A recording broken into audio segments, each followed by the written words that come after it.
जो कहानी मैं आपको सुनाने वाला हूँ ये हमें सिखाती हैं कि परिस्थितियाँ कैसी भी हो हमें उन हालातों से जूझकर बाहर निकलना ही होगा और कड़ी मेहनत करके अपने लक्ष्य का पीछा करना ही होगा। इन कहानियों से हमें ये सीखने को मिलता है कि सफलता के पीछे महत्वपूर्ण तत्व क्या है और वो है संघर्ष, साहस, आत्मविश्वास और निष्ठा। सफलता की कहानियों को सुनकर हमें ये समझ में नहीं आता है कि सफलता की दिशा में कठिनाइयों का सामना करना कितना मुश्किल होता है, परंतु यही सफलता की कहानी हमें सही मार्ग पर चलते हुए ये हमें अपने लक्ष्य तक पहुंचाते हैं। इन कहानियों के माध्यम से हम अपने आत्मविश्वास को बढ़ावा देते हैं और निरंतरता कितनी महत्वपूर्ण है हमारे लिए इस बात को भी समझते हैं, जो सफलता की सीढ़ियों की ओर प्रगति करने के लिए महत्वपूर्ण है। दोस्तों, जिंदगी कभी किसी के लिए आसान नहीं होती है। जिंदगी में ना चाहते हुए भी बहुत संघर्ष करना पड़ता है। जीवन में हर दिन कोई न कोई चुनौती, कोई न कोई संघर्ष आता ही रहता है और आता भी रहेगा। इसी बात को मद्देनजर रहते हुए मैं आपके लिए बहुत सारी कहानियां लेकर आया हूं। दोस्तों, ये कहानी एक पिता और पुत्र की है। एक बार एक पिताजी ने अपने पुत्र से कहा कि बेटे, तुम बड़े हो गए हो, तुम अपनी जिंदगी में आगे बढ़ने के लिए क्या कर रहे हो। पिताजी के अचानक पूछे गए सवाल में पुत्र चौंक गया। वो 1 मिनट रुककर बहुत ही हल्के स्वर में बोला कि पिताजी, जैसा कि आप जानती हैं, मैं पढ़ाई में शुरू से ही बेहतर रहा हूँ और मैंने अपनी तरफ से अपनी पढ़ाई या किसी भी बात को लेकर कभी ढिलाई नहीं बरती है। मैं हमेशा से ही सब कुछ पूरे लगन और मेहनत के साथ करते हुए आया हूँ। आपको तो ये बात अच्छे से पता है, लेकिन फिर भी ना जाने क्यों परिस्थितियाँ मेरे विपरीत रहती हैं। मैं आज तक इस बात को नहीं समझ पाया हूँ और अब ऐसा लगता है मानो जैसे कि मैं इन सब से शायद ही कभी नहीं उबर पाऊंगा। राहुल हमेशा से पढ़ाई और घर के अन्य कामों में भी बहुत समझदार और जिम्मेदार लड़का था, लेकिन फिर भी ऐसा क्या था जो उसे आगे बढ़ने से रोक रहा था। आखिर क्यों राहुल के जीवन से सफलता कोसों दूर थी। बेशक राहुल एक जिम्मेदार लड़का था, परंतु अपनी परिस्थितियों को वो ठीक से समझ पाने में नाकामयाब रहता था। जैसे कि अगर उसके सामने एक तरफ से आकर खड़ा हो जाए और दूसरी तरफ उसके पिताजी खड़े हों, वो तो यकीनन अपने पिताजी को पहले बचाने की कोशिश करेगा, परंतु वो ऐसी स्थिति की गंभीरता को समझने में नाकामयाब रहता था कि ये स्थिति कितनी गंभीर रूप ले सकती है। बस यही वजह थी जिस वजह से सफल होने से वो बार बार रह जाता था। राहुल के पिताजी इतनी देर से बड़े ध्यान से अपने बेटे की बातों को सुन रहे थे। उन्होंने उसे एक बड़ा सा हथौड़ा लाने को कहा। राहुल भागते हुए गया और अपने पिताजी के कहे अनुसार एक हथौड़ा ले आया। फिर उसके पिताजी ने उसके सामने 3 वस्तुएं रख दी। जो सबसे पहली वाली वस्तु थी वो एक चमड़े की बॉल थी, दूसरी वस्तु कपड़े की बॉल थी और तीसरी वो सबसे आखिरी वाली साधारण सी बॉल थी। उसके पिताजी ने पूरी जान लगाकर तीनों बॉल पर वार करने को कहा। उसने ठीक वैसा ही किया। जैसे ही उसने पहली बॉल पर वार किया तो वो थोड़ी सी टूट गई। जब उसने कपड़े वाली बॉल पर वार किया तो वो थोड़ी सी फटकर एक दूसरे से अलग हो गई। उसने तीसरी बॉल पर भी उतनी ही तेजी से वार किया तो वो ना फटी ना टूटी, बस उछलकर दूर जा गिरी और उसके बाद भी उछलती रही। अब राहुल के पिताजी ने पूछा, क्या अब समझ में आया कि तुम्हें क्या करना चाहिए। फिर उन्होंने राहुल को समझाया कि बेटे, परिस्थितियाँ सभी पर लगभग एक जैसा ही वार करती हैं, परंतु कुछ लोग ऐसे होते हैं जो उन परिस्थितियों से उलझकर टूट जाते हैं और कुछ लोग परिस्थितियों में बुरी तरह से बिखर जाते हैं, परंतु कुछ ऐसे लोग होते हैं जो उन परिस्थितियों का वार का फायदा उठाते हुए खुद को इतना ऊंचा कर लेते हैं कि फिर उन्हें रोक पाना लगभग नामुमकिन हो जाता है। राहुल के पिताजी ने कहा, बेटे, तुम भी ठीक वैसा ही करो। अपनी परिस्थितियों को समझो, उन्हें वार करने दो और फिर उनके वार का फायदा कुछ इस तरह से उठाओ कि तुम उबर पाओ। लेकिन इन सब से निपटने के लिए एक चीज जो सबसे महत्व रखती है वो ये है कि तुम अपने दिमाग को शांत रखो और फिर तुम देखो सब कुछ आसान हो जाएगा तुम्हारे लिए। अपने पिताजी की बातों को सुनकर अब राहुल को अच्छे से समझ आ गया था कि उसे क्या करना चाहिए। उसने पिताजी से वादा किया कि वो भी उसी प्रकार हर परिस्थिति से निपटने की कोशिश करेगा जैसा कि उन्होंने समझाया था। इस कहानी से हमें ये सीख मिलती है कि हर किसी के जीवन में समस्याएं आती हैं और संघर्ष भी सभी को करना पड़ता है। यह हमारे ऊपर निर्भर करता है कि हम किस समस्या को किस नज़र से देखते हैं। जब संघर्ष का समय आता है तो वो समस्या किसी को बहुत बड़ी लगती है और किसी के लिए वो समस्या एक अवसर बन जाती है। ये हमारी सोच पर निर्भर करता है कि हम उस परिस्थिति से कैसे निपटते हैं। अपनी सोच को पॉजिटिव रखें और अपने मन को शांत रखें, फिर देखिए वो समस्या अपने आप ही हल हो जाएगी। कहानी साहसी बंदर और उसका जादुई जंगल। एक समय की बात है, एक छोटा सा बंदर था जिसका नाम मोती था। मोती बहुत ही नटखट और साहसी था। वो हमेशा नए नए रोमांच की खोज में लगा रहता था। मोती एक बड़े और घने जंगल में रहता था जिसे लोग जादुई जंगल कहते थे। इस जंगल में अनेक रहस्यमयी बातें थी जिन्हें जानने के लिए हर कोई उत्सुक रहता था। मोती की पहली खोज। एक दिन मोती ने तय किया कि वो जंगल के गहरे हिस्से में जाएगा जहाँ अब तक कोई भी जानवर नहीं गया था। मोती ने अपने दोस्तों से अलविदा कहकर सफर शुरू किया। चलते चलते मोती को एक पुराना दरवाजा मिला जिस पर जादुई चिन्ह बने थे। यह दरवाजा किसी प्राचीन काली मंदिर का हिस्सा लग रहा था। मोती ने हिम्मत जुटाकर दरवाजा खोला तो एक अद्भुत दृश्य उसके सामने था। दरवाजे के भीतर एक और दुनिया थी जहां मोती ने कई जादुई प्राणियों को देखा। वहीं एक जादुई हीरा हुआ था जो मन चाहे जगह पर ले जाता था। मोती ने उस हीरे को छुआ और अचानक वो एक सुंदर सी नदी के किनारे पर था। नदी के पास एक सुनहरी मछली थी। उसने मोती से कहा, मैं तुम्हें एक विशेष रहस्य बता सकती हूँ, पर तुम्हें मेरी मदद करनी होगी। मोती ने शहर से उसकी मदद करने की बात कह दी। सुनहरी मछली ने बताया कि नदी के उस पार एक बड़ा खजाना है, लेकिन उसे पाना किसी महापुरुष के बस की बात है। मोती ने अपनी हिम्मत दिखाई और नदी के उस पार जाने का फैसला किया। नदी को पार करते ही मोती ने देखा कि वहाँ एक विशाल पेड़ के नीचे एक चमचमाती चीज छिपी हुई थी। मोती ने अपनी चपलता से खजाने को निकालने की कोशिश शुरू कर दी। उसने देखा कि खजाने पर एक प्राचीन मंत्र लिखा हुआ था। मोती ने वो मंत्र पढ़ा और खजाने को छू लिया। तभी एक रोशनी का फव्वारा निकला और एक जादुई प्राणी प्रकट हुआ। प्राणी ने कहा, तुमने अपने साहस और मदद की प्रवृत्ति से ये खजाना पा लिया। अब ये खजाना तुम्हारा है। दोस्ती का सबक। खजाने के साथ साथ मोती की मित्रता भी परखी जाने वाली थी। उसे ये समझ आ गया था कि खजाना सिर्फ सोने चांदी का नहीं होता। सच्चे दोस्त और अच्छाई भी खजाने के रूप में होती है। जब मोती जंगल से वापस आया तो उसने अपने सभी दोस्तों को अपने अनुभवों के बारे में बताया। उसके दोस्तों ने उसकी बातों को ध्यानपूर्वक सुना और उसे एक साहसिक कारनामे के लिए सम्मानित किया। मोती की वापसी। सबके सामने मोती ने घोषणा की कि वो खजाने का एक हिस्सा अपने दोस्तों के साथ मिल बांट कर इस्तेमाल करेगा। सबसे पहले उसने अपने दोस्तों को जादुई खजाना दिखाया और फिर उस खजाने से जो विशेष वस्तुएं थी उन्हें उनके साथ बांटने का डिसीजन लिया। उसने कुछ हिस्से का उपयोग जंगल के विकास और सुरक्षा के लिए भी किया। उसने कुछ धन से पेड़ों की रक्षा और जंगली जानवरों के लिए विभिन्न सहायता अभियानों की शुरुआत भी की। खुशहाल समापन। मोती की उदारता और साहस के चलते वह जंगल और उसके साथ ही जंगली जीवों के दिल में बस गया। अब हर कोई उससे एक महान नायक के रूप में देखता था जिसने न केवल साहस का परिचय दिया बल्कि उसने अपने दोस्तों और जंगल के भले के लिए काम किया। इस घटना के बाद मोती कभी कभार फिर से उसी जादुई दरवाजे से होकर अपनी रोमांचक यात्रा पर निकलता और नए रहस्यों की खोज करता। हर बार वो अपने दोस्तों के लिए नई नई कहानियां और उपहार लेकर लौटता। अंतिम सबक। इस कहानी में हमें यही सीखने को मिलता है कि हमें हमेशा साहसी और उदार होना चाहिए। सच्चा खजाना वो है जो हमारी अच्छाइयों और हमारे दोस्तों के साथ साझा किया जाता है। हिम्मत और दयालुता से ही हम अपने जीवन को नया आयाम दे सकते हैं। संघर्ष और सफलता की कहानी। राजू एक छोटे से गांव में रहने वाला लड़का था।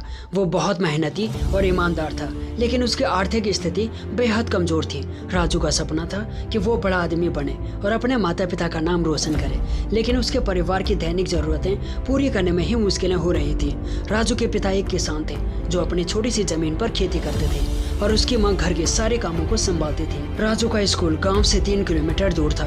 वो हर रोज पैदल ही स्कूल जाता था। सर्दियों में वो फटे पुराने जूते ही पहनता था और गर्मियों में धूल भरी सड़कों पर नंगे पैर चलता था। मगर राजू ने कभी हार नहीं मानी। उसका विश्वास था कि अगर वो मेहनत करेगा तो उसकी किस्मत एक दिन जरूर बदल जाएगी। एक दिन स्कूल में विज्ञान के अध्यापक ने एक प्रतियोगिता की घोषणा की जिसका विषय था हम अपनी समस्याओं को कैसे हल कर सकते हैं। राजू ने इस प्रतियोगिता में भाग लेने का डिसीजन लिया और दिन रात तैयारी करने लगा। उसने अपने पिता के खेत में एक सिंचाई प्रणाली का मॉडल तैयार किया जो कम पानी में ज्यादा उत्पादन दे सके। यह मॉडल उसके लिए बहुत महत्वपूर्ण था क्योंकि वो इससे अपनी कठिन मेहनत और प्रेरणा का प्रतीक मान रहा था। राजू की मेहनत रंग लाई और उसने गांव स्तर पर प्रथम स्थान प्राप्त किया। इसके बाद उसे जिला स्तर की प्रतियोगिता में भाग लेने का मौका मिला। जिला स्तर की प्रतियोगिता में उसके मॉडल ने सबका ध्यान आकर्षित किया और वो प्रथम स्थान पर आया। उसकी इसी उपलब्धि ने उसे राज्य स्तर तक पहुंचाया। राज्य स्तर की प्रतियोगिता में भाग लेते समय एक बड़ी बाधा सामने आई। जब राजू प्रतियोगिता में भाग लेने जा रहा था तो उसकी मां गंभीर रूप से बीमार हो गई। राजू बेहद चिंता में था, मगर उसकी मां ने उसे समझाया, बेटा तुम्हारी सफलता ही मेरी सच्ची सेहत है, तुम जाओ और अपनी प्रतिभा को साबित करो। राजू ने मां की बात मान ली और राज्य स्तर की प्रतियोगिता में भाग लिया। राज्य स्तर की प्रतियोगिता में राजू का मॉडल चुन्नी देवी संस्था द्वारा पुरस्कृत किया गया और उसने प्रथम पुरस्कार जीता। उसे मुंबई के एक प्रसिद्ध विश्वविद्यालय में विज्ञान की पढ़ाई के लिए संपूर्ण छात्रवृत्ति मिली। उसकी मेहनत और दृढ़ता ने उसका सपना साकार कर दिया। मुंबई के विशाल और व्यस्त विश्वविद्यालय में दाखिला लेते वक्त राजू ने अपने सपनों को एक नए आयाम पर पहुंचते देखा। उसने पूरे उत्साह और मेहनत से पढ़ाई की और कुछ ही वर्षों में वो एक प्रसिद्ध वैज्ञानिक बन गया। उसके नाम पर कई शोध प्रकाशित हुए और उसने अपनी सिंचाई प्रणाली के मॉडल को और भी बेहतर बनाया, जिससे देश भर के किसानों की हालत सुधरने में मदद मिली। राजू ने अपने गाँव वापस आकर वहाँ के किसानों की मदद की। उसने अपने पिता की मेहनत को याद करते हुए अपनी सफलता का श्रेय उन्हें दिया। राजू की ये कहानी सिर्फ एक सफलता की कहानी नहीं है, बल्कि ये सिखाती है कि अगर हमारी नीयत सच्ची हो और हम कड़ी मेहनत करने से पीछे ना हटें तो कोई भी मुश्किल हमें हमारी मंजिल तक पहुंचने से नहीं रोक सकती। अपने लक्ष्य पर ध्यान दो। ये बात उन दिनों की है जब स्वामी विवेकानंद अमेरिका में थे। वो एक दिन सैर के लिए निकले और घूमते घूमते एक पुल के पास पहुंचे। तभी उनकी नज़र पुल पर खड़े बच्चों पर गई। सभी बच्चे बंदूक से पुल के नीचे बहती बहुत बड़ी नदी में तैर रहे अंडों के छिलकों पर निशाना लगाने की लगातार कोशिश कर रहे थे। कई कोशिशों के बाद भी वो एक भी बार अंडे के छिलके पर सही निशाना नहीं लगा पाए। ये देखकर स्वामी विवेकानंद हैरान हुए। उनके मन में हुआ कि मुझे भी एक बार कोशिश करनी चाहिए। उन्होंने बच्चों से बंदूक मांगी और खुद निशाना लगाने लगे। स्वामी ने बंदूक तानी और अंडे के छिलके पर पहली बार में ही निशाना लगा लिया। पहला निशाना सही लगाने के बाद उन्होंने एक के बाद कई सारे अंडे के छिलकों पर सही निशाना लगाया। स्वामी के निशाने की कला को देखकर बच्चे हैरान रह गए। बच्चों ने स्वामी जी से पूछा कि आखिर वो कैसे एक के बाद एक सही निशाना लगा रहे हैं। आगे बच्चों ने कहा कि वो बहुत देर से उन छिलकों पर निशाना लगाने की कोशिश कर रहे हैं, लेकिन ऐसा नहीं हो रहा है। हमें बताएं कि सही तरीके से निशाना लगाने के लिए क्या करना चाहिए। स्वामी विवेकानंद ने बच्चों को जवाब देते हुए कहा कि इस दुनिया में ऐसा कोई भी काम नहीं जो नहीं किया जा सकता। दुनिया में कोई भी काम असंभव नहीं है। बस अपना सारा ध्यान उस काम की तरफ लगाओ जिसे तुम्हें करना है या जिसे तुम कर रहे हो। उन्होंने आगे बताया कि अगर निशाना लगाते वक्त तुम्हारा सारा ध्यान अंडे के छिलके पर होता तो तुम निशाना ठीक तरीके से लगा पाते। सफलता का रहस्य सुकरात कहते हैं, अगर आप मजबूत बनना चाहते हैं तो सबसे पहले अपनी कमजोरियों को दूर करें। एक बार कमजोरियां दूर हो जाएंगी तो फिर आप कुछ भी कर सकते हैं। एक बार एक व्यक्ति ने महान फिलोसोफर सुकरात से पूछा कि सफलता का रहस्य क्या है, what is the secret of success. सुकरात ने उस इंसान को कहा कि वो कल सुबह नदी के पास मिले, वहीं पर उससे अपने प्रश्नों का जवाब मिलेगा। जब दूसरे दिन सुबह वो व्यक्ति नदी के पास मिला तो सुकरात ने उसको नदी में उतरकर नदी की गहराई मापने के लिए कहा। वो व्यक्ति नदी में उतरकर आगे की तरफ जाने लगा। जैसे ही पानी उस व्यक्ति के नाक तक पहुंचा, पीछे से सुकरात ने आकर अचानक से उसका मुंह पानी में डुबो दिया। वो व्यक्ति बाहर निकलने के लिए झटपटाने लगा, कोशिश करने लगा, लेकिन सुकरात थोड़े ज़्यादा स्ट्रांग थे। सुकरात ने उसे काफ़ी देर तक पानी में डुबोए रखा। कुछ समय बाद सुकरात ने उसे छोड़ दिया और उस व्यक्ति ने जल्दी से अपना मुंह पानी से बाहर निकालकर जल्दी जल्दी सांस ली। सुकरात ने उस व्यक्ति से पूछा, जब तुम पानी में थे तो तुम क्या चाहते थे। व्यक्ति ने कहा, जल्दी से बाहर निकलकर सांस लेना चाहता था। सुकरात ने कहा, यही तुम्हारे प्रश्न का उत्तर है। जब तुम सफलता को उतनी ही तीव्र इच्छा से चाहोगे जितनी तीव्र इच्छा से तुम सांस लेना चाहते हैं तो तुम्हें सफलता निश्चित रूप से मिल जाएगी। चलिए अब बात करते हैं अभ्यास के महत्व के बारे में। प्राचीन समय में विद्यार्थी गुरुकुल में रहकर ही पढ़ा करते थे। बच्चों को शिक्षा ग्रहण करने के लिए गुरुकुल में भेजा जाता था। बच्चे गुरुकुल में गुरु के सानिध्य में आश्रम की देखभाल किया करते थे और अध्ययन भी किया करते थे। वरदराज को भी सभी की तरह गुरुकुल भेजा गया। वहाँ आश्रम में वो अपने साथियों के साथ घुलने मिलने लगा, लेकिन वो पढ़ने में बहुत ही कमज़ोर था। गुरुजी की कोई भी बात उसके बहुत कम समझ में आती थी। इस कारण सभी के बीच वो उपहास का कारण बनता है। उसके सारे साथी अगली कक्षा में चले गए, लेकिन वो आगे नहीं बढ़ पाया। गुरुजी ने भी आखिरकार हार मानकर उससे बोला, बेटा वरदराज, मैंने सारे प्रयास करके देख लिए हैं। अब यही उचित होगा कि तुम यहाँ अपना समय बर्बाद मत करो। अपने घर चले जाओ और घर वालों की काम में मदद करो। वरदराज ने भी सोच लिया था कि शायद विद्या मेरी किस्मत में नहीं है और भारी मन से गुरुकुल से घर के लिए निकल गया। दोपहर का समय था। रास्ते में उसे प्यास लगने लगी। इधर उधर देखने पर उसने पाया कि थोड़ी ही दूरी पर कुछ महिलाएं कुएं से पानी भर रही थी और वो कुएं के पास गया। वहाँ पत्थरों पर रस्सी के आने जाने के निशान बने हुए थे। तो उसने महिलाओं से पूछा, ये निशान आपने कैसे बनाए। तो महिला ने जवाब दिया, बेटे ये निशान हमने नहीं, ये तो पानी खींचते समय इस कोमल रस्सी के बार बार आने जाने से ठोस पत्थर पर भी ऐसे निशान बन गए हैं। वरदराज सोच में पड़ गया। उसने विचार किया कि जब एक कोमल से रस्सी के बार बार आने जाने से एक ठोस पत्थर पर भी गहरे निशान बन सकते हैं तो निरंतर अभ्यास से मैं विद्या ग्रहण क्यों नहीं कर सकता। वरदराज ढेर सारे उत्साह के साथ वापस गुरुकुल आया और अथक कड़ी मेहनत की। गुरुजी ने भी खुश होकर भरपूर सहयोग किया। कुछ ही सालों बाद यही मंदबुद्धि बालक वरदराज आगे चलकर संस्कृत व्याकरण का महान विद्वान बना, जिसने लघु सिद्धांत कौमुदी, मध्य सिद्धांत कौमुदी, सार सिद्धांत कौमुदी की रचना की। सो माय डियर फ्रेंड, अभ्यास की शक्ति का तो कहना ही क्या है, ये आपके हर सपने को पूरा करेगी। अभ्यास बहुत ज़रूरी है, चाहे वो खेल में हो या पढ़ाई में या किसी और चीज़ में। बिना अभ्यास के आप सफल हो ही नहीं सकते। अगर आप बिना अभ्यास के केवल किस्मत के भरोसे बैठे रहोगे तो आखिर में आपको पछतावे के सिवा और कुछ हाथ नहीं लगेगा। इसीलिए अभ्यास के साथ धैर्य, परिश्रम और लगन रखकर आप अपनी मंजिल को पाने के लिए जुट जाएं। जो लोग सफलता पाना चाहते हैं उन्हें अंतिम पल तक हिम्मत नहीं हारनी चाहिए। जिस पल हम हार मान लेते हैं उसी समय हम असफल हो जाते हैं। ये बात एक लोक कथा से समझ सकते हैं। कथा के अनुसार पुराने समय में एक राजा युद्ध में हार गया था। उसके सभी सैनिक युद्ध में मारे जा चुके थे। राजा किसी भी तरह अपनी जान बचाकर जंगल में भाग गया। सैनिक उसका पीछा कर रहे थे। वो बचने के लिए एक गुफा में छिप गया। सैनिक राजा को जंगल में खोजते खोजते उस गुफा तक पहुंच ही गए। गुफा के अंदर राजा को ढूंढा, लेकिन सैनिक उसे ढूंढ नहीं सके। बाहर आकर सैनिकों ने बड़े बड़े पत्थरों से गुफा को बंद कर दिया। गुफा बहुत ही गहरी थी। अंदर की ओर राजा छिपा हुआ था। वो काफी थक चुका था। भूख प्यास की वजह से वो बेहाल हो रहा था। उसके शरीर में अब ताकत नहीं बची थी। शत्रु सैनिक गुफा बंद करके वहां से चले गए तो राजा अंदर बैठा बैठा सोच रहा था कि अब तो उसका जीवन खत्म हो गया। वो गुफा से कभी बाहर नहीं निकल पाएगा। राजा निराश हो चुका था। तभी उसे अपनी माँ की एक बात याद आई। उसकी माँ कहती थी कि कुछ तो करो, यूं ही मत मरो।